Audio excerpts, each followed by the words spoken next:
Harga beras yang mahal ditanggapi oleh Menteri Dalam Negeri. Pernyataannya untuk jangan bergantung pada nasi menuai pro dan kontra di tengah masyarakat. Bisakah kita hidup tanpa nasi? Selengkapnya dalam diskusi. Beras lagi mahal, penyebab utamanya gagal panen dampak El Nino. Menteri Dalam Negeri bilang jangan bergantung sama beras. Pernyataan ini ramai ditanggapi warganet. Tapi mungkin nggak sih rakyat Indonesia nggak makan nasi? Kita diskusi.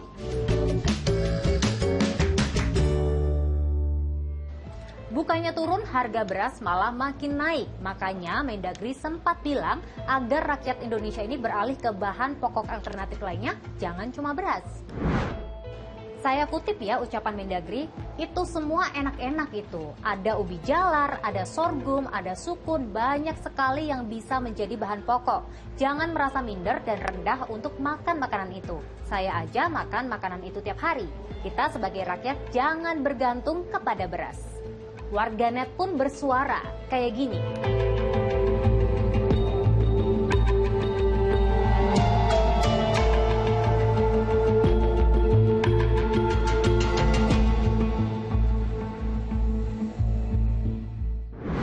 Apa yang dikatakan Menteri Dalam Negeri sebetulnya bukanlah hal baru. Ide mengganti nasi dengan bahan pokok lainnya sudah pernah disinggung juga oleh beberapa pejabat.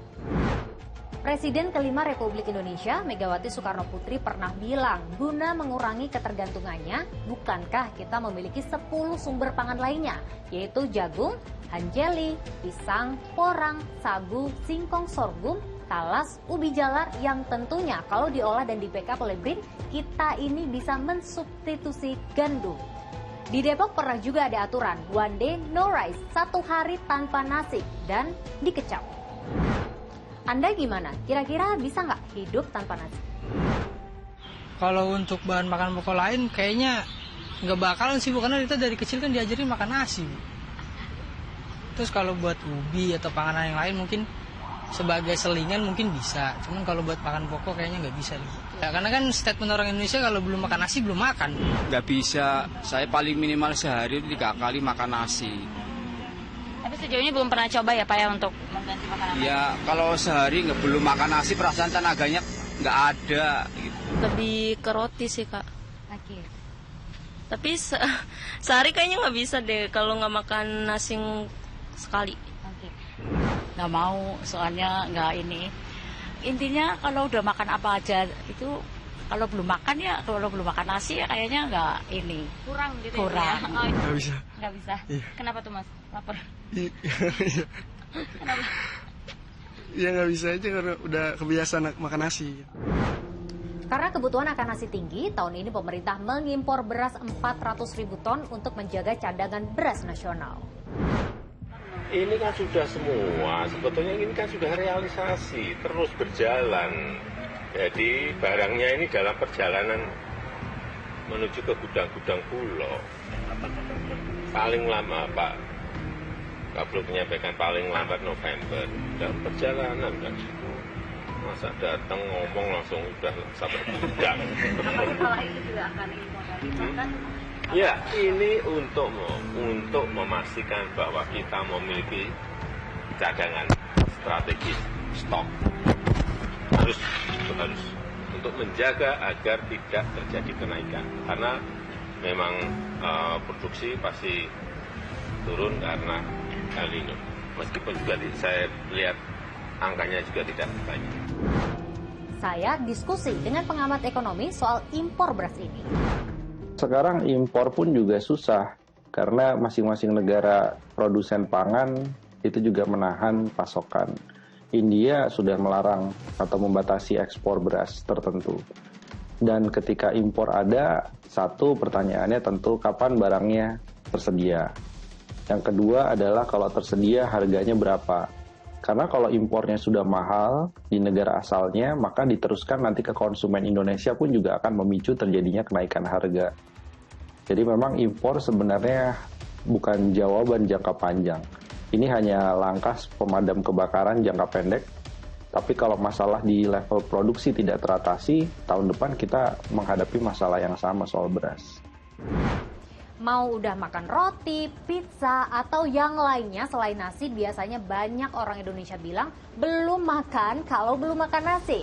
Bentar deh, emangnya nasi itu pangan asli Indonesia ya? Nasi bersumber dari tanaman padi, dan padi bukan pangan asli dari Indonesia, melainkan dari China dan India. Pada era kerajaan Hindu-Buddha di Nusantara, padi dibudidayakan terutama di Pulau Jawa. Dan sampai sekarang penyebarannya kian meluas hingga membuat kebutuhannya meningkat. Nah, bicara soal pangan lokal, sebenarnya nenek moyang kita udah makan sorghum, jawawut, sagu, dan juga umbi-umbian juga loh. Tapi semakin lama eksistensinya terkalahkan oleh nasi. Nah, kalau konteksnya hari ini, mungkin nggak sih nasi langsung digantikan? Memang dari dulu alternatif pangan lokal terus didorong. Tapi permasalahannya yang pangan lokal seperti jagung, umbi-umbian, itu pun juga akan kena dampak dari El Nino. Juga akan terjadi kekeringan juga. Jadi mau panen pangan lokal pun solusinya akan sangat susah diterapkan dalam kondisi saat ini.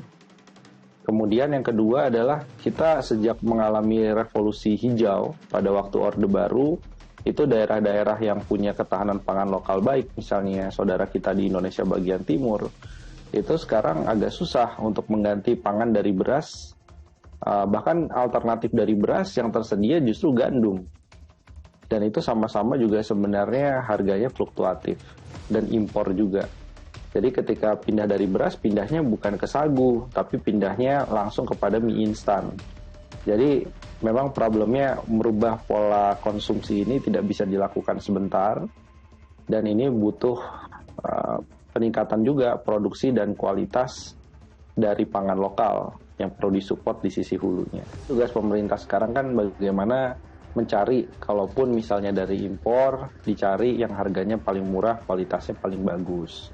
Kemudian semua beras di gudang Bulog, itu cadangan beras pemerintah, harus digelontorkan ke konsumen, harus digelontorkan ke pasar-pasar, sehingga stok pasokan itu bisa berlimpah dalam jangka pendek ini. Paling nggak sampai kita nanti panen raya ke depan, sekitar bulan Maret, April, puncaknya di 2024, kita masih bisa menjaga stabilitas harga beras sampai saat itu. Kemudian yang bisa dilakukan pemerintah adalah subsidi pupuk. Harusnya dengan kondisi krisis beras seperti sekarang, subsidi pupuknya itu naik secara signifikan. Ya, kalau perlu dari 26 triliun jadi 50 triliun. Sehingga opsinya petani, terutama yang menanam beras, pakai pupuk subsidi semua. Nah, itu salah satu cara membantu, dan pemerintah bisa mensubsidi transportasi. Karena yang menjadi tekanan biaya produksi di pertanian adalah karena penyesuaian harga BBM. Maka kalau membantu menurunkan harga jual dari gabah di level petani, solusinya adalah subsidi transportasi angkutannya. Oke, kalau begitu imbauan warga supaya berpindah dari nasi ke makanan alternatif lain perlu didukung dengan ornamen lainnya. Karena seperti yang sudah kita bahas tadi, aturan, himbauan, ajakan bergeser dari nasi sudah sering dan banyak, tapi belum efektif. Menurut kamu gimana? Kita lanjut di kolom komentar ya.